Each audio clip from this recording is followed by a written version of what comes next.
Salam, hər vaxtınız xeyir mənim dəyərli izləyicilərim. Bugün mənim şagirdlərim arasında müəyyən qədər başa düşməyənlər olduğunu düşündükdən sonra sözün quruluş növləri haqqında mövzunu ələ almağa qərar verdim. Düşündüm ki, digər şagirdlərdən də müəyyən qədər başa düşmədikləri, zəif olduğu məqamlar olacaq. Onu nəzərə alaraq bugünkü mövzumuzu sözün quruluş növləri olaraq götürməyə qərar verdim. Ümumiyyətlə sözün quruluş növləri deyərkən nə nəzərə alınır? Gəlin ona nəzər yetirək ilk növbədə. Sözün quruluş növləri baxın burada da qeyd etmişəm. Sadə, düzəltmə və mürəkkəb olmaqla iki yerə bölünür. Bu nə deməkdir? Söz ola bilər ki, tərkibində hər hansı bir şəkilçi işlənsin. Məsələn götürək üzümçülük sözü, üzümçülük. Burada baxın, sözün kökü olaraq üzüm götürəcəyik. Üzüm sözün köküdür. Daha sonra burada çılıq üstüdür şəkilçisini, yəni bunu bütöv şəkildə götürəcəyik, parçalamayacağıq. Çünki burada peşə, sənət anlayışı yaradan bir söz əmələ gəlir. Üzümçü və yaxud da lıq bunu bu cür parçalayanda doğru düzgün söz formasına düşmür. Baxın, söz burada gördüyünüz kimi tərkibində şəkilçi işlənərək yeni mənalı söz yarandı. Və yaxud da adi formada söz götürək. Daşı, dağ götürək, dağ, dərə, nə bilim, dəftər, kitab və s. Baxın, bu sözlərdə isə heç bir şəkilçi yoxdur. Və yaxud da dilimizdə işlənən bir sıra sözlər var ki, məsələn, nə bilim, toz soran götürək, toz soran, ət çəkən, gec, tez və yaxud da çoban yastığı və s. İstənilən qədər nümunə çəkmək olar. Bunlarda isə gördüyünüz kimi, baxın, toz və soran sözlərinin birləşməsindən əməl gəlir. Yəni, iki dənə sözün birləşməsindən əməl gəlir. Və yaxud da ən primitiv, sadə bir söz götürək. Xoşbəxt sözünü götürək, xoşbəxt.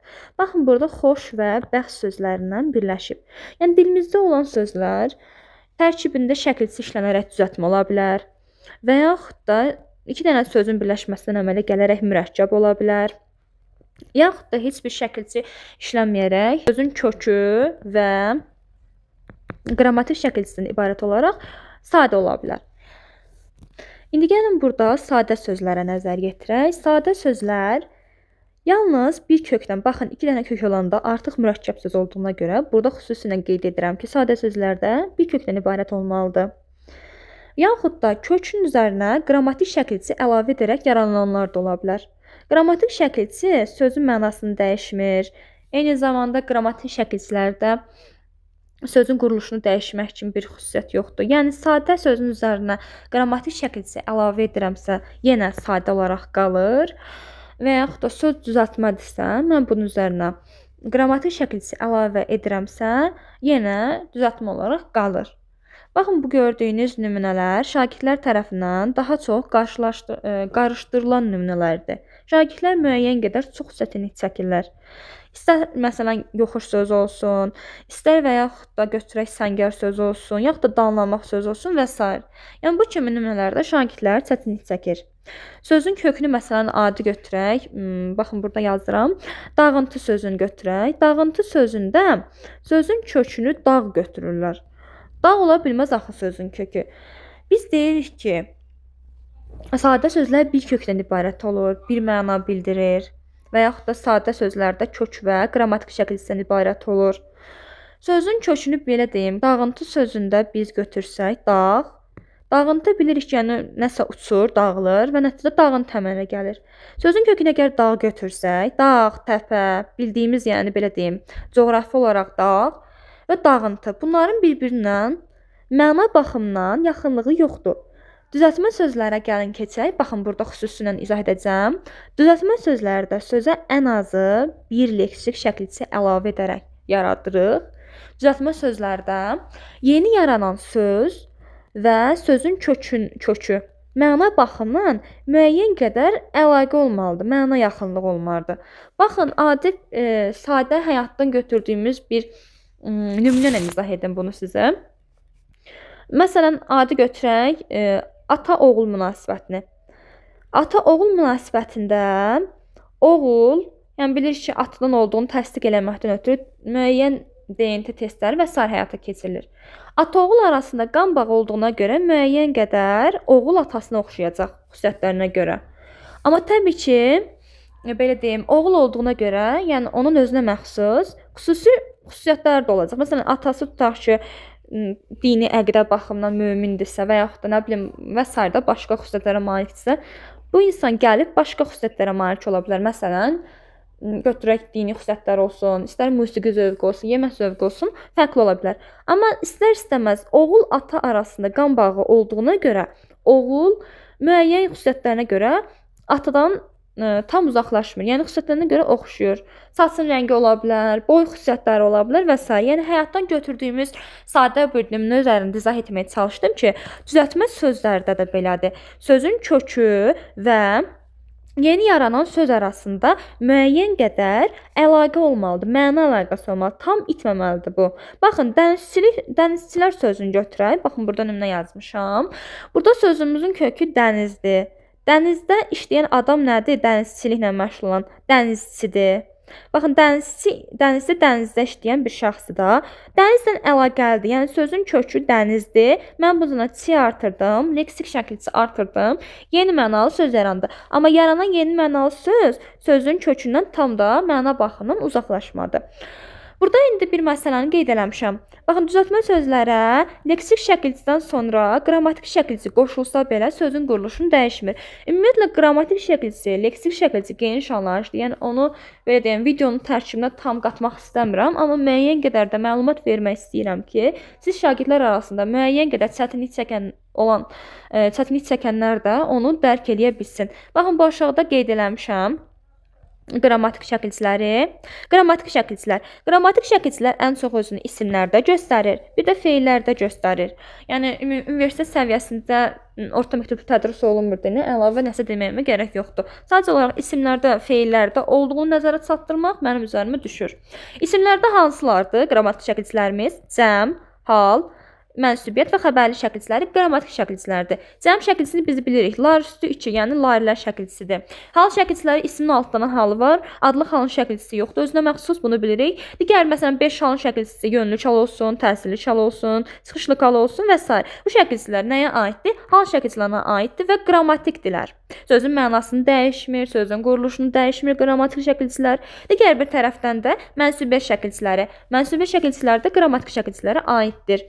Eyni zamanda xəbərli, şəxs xəbərli şəkilçilər də deyilir. Buna şəxsi olduqlar da deyilir. Xəbərli şəkilçilər də deyilir. Bu şəkilçilər isimdə gördüyünüz bu 4 kateqoriyaya aid şəkilçilər qrammatik şəkilçilərə aiddir. Gəldik feillərə. Feillərdə mamə inkar şəkilçisi qrammatik şəkilçilərə aiddir. Eyni zamanda feilin təsrif olunmayan formalarına məsdər, feili bağlama, feil sifət. Bunlarda da biz şahid oluruq ki, bu şəkilçilər qrammatik şəkilçisi. Məsələn, məsdərin şəkilçisi maqməkdir. Maqmək üstü 2, mamə üstü 2, belə də işlənir, belə forması da var. Və ya da feili bağlamada arkan, araq, dıqca və s. Yəni bunların nümunə çəkiblər. Və ya da feili sifətdə an üstü 2, an, ən və yaxud da mallı, mənli şəkilçisi və s. Yəni ası üstü 2 və s. Yəni bu şəkilçiləri biz rahatlıqla, indi hamısını sadalamıram.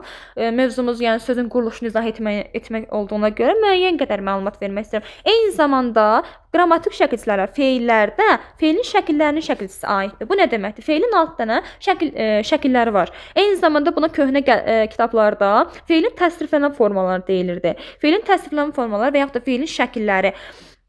6 şəkli var feilin: xəbər, əmr, lazım, vacib, şərt, arzu və s. Yəni bunlara aiddir. 6 dənə gördüyün bax bu şəkilçilər hamısı arzu olsun, istər nə bilim lazım olsun. Düzdür, burada bir məqam qeyd edim. Əmr şəklinin xüsusi özünə məxsus şəkilçisi yoxdur. Amma digərlərində məsələn lazım şəkli olsun, istər nə bilim vacib şəkli olsun. Bunların özünə məxsus şəkilçiləri var ki, həmin bu gördüyünüz şəkilçilər feilin qrammatik şəkilçiləridir. Feildə olan qrammatik şəkilçiləridir. Düzəltmə sözlərdən danışanda, yəni ona görə bunu qeyd eləməkdə düşündüm ki, sizlərdə qarşılıq yaranmasın. Leksik şəkilçidən sonra sözdə qrammatik şəkilçi qoşulanda sözün quruluşunu dəyişmir. Baxın, dənizçi sözü dəniz sözün köküdür. Çi leksik şəkilçidir. Larilər də qrammatik şəkilçi, ismin cəm şəkilçidir. Baxın, bu larilər sözə qoşulsa da, qoşulmasa da bu sözün quruluşu düzəltmədir. Dəniz sözün kökü çi düzəltmə oldu artıq. Yəni burada nə demək istəyirdim? Düzəltmə sözlərə ən azı bir leksik şəkilçi qoşulmalıdır və bu cür sözlərə qrammatik şəkilçi də qoşula bilər. Leksik şəkilçidən sonra qoşulan qrammatik şəkilçi sözün quruluşunu dəyişmir. Söz sadədirsə, baxın burada sadə sözləri izah edəndə dedim. Söz sadədirsə, sözün kökünə qrammatik şəkilçi qoşuldusa yenə də sadədir. Söz düzəltmədirsə, buna mən qrammatik şəkilçi əlavə etdikdə yenə də quruluşunu dəyişmir. Baxın, leksik şəkilçisi anlayışı ümumiyyətlə genişdir. Məsələn, leksik şəkilçisi var, sözün kökündən sonra qoşulur sözə, sözün kökündən əvvəl qoşulur və yaxud da leksik şəkilçilər variantlanmasına görə bir variantlı olan var, 2 variantlı olan var və 4 variantlı olan var. 1, 2 və 4 variantlı olanlar var. Eyni zamanda mənşəyinə görə ensək, milli və alınma leksik şəkilçilərimiz var. Amma qrammatik şəkilçilərin hamısı ahəng qanuna tabe olur, sözün kökündən sonra gəlir. Milli şəkilçilərdir. Yəni bunu qeyd etmək lazımdır.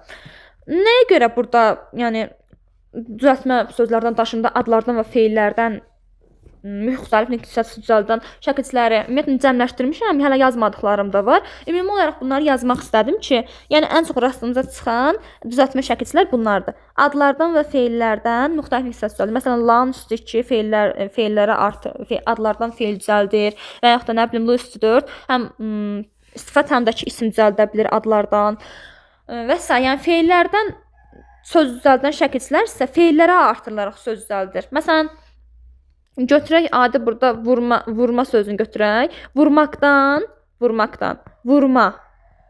vurma yarandı. Burada ma leksik şəkilçisi sözün kökü vurmaqdır, feildir. Yəni feillərin üzərinə artırılaraq müxtəlif nüktəsi düzəldə bilir. Yəni belə. Başqa da deyəcək bir şey yoxdur burada. Sadəcə bir dənə də qeyd edeyim, bunu yadınızda saxlayasınız ki, əvəzliklərin, yəni bilir ki, əvəzliklər başqa hissəsini əvəzləyir. Onlarda yəni adlardan və feillərdən düzəltmə deyə bir xüsusiyyət yoxdur. Eyni zamanda zərfdə də adlardan və feillərdən zərf sözdən şəkilçilər yoxdur. Bu əsasən isimlərdə olur, sifətlərdə olur və feillərdə olur. Üstənin hissəsində olur bu əsasən. Belə. Qrammatik şəkilçilər də dedim. Gələk sözün quruluş növlərindən biri olan mürəkkəb sözlərə. Mürəkkəb sözlər nədir? Mürəkkəb sözlər bilmiş olarsınız. 2 və daha artıq sözün, baxın bir kök yox, 2 və daha artıq sözün birləşməsindən əmələ gələn yeni məna bildirən sözə deyilir.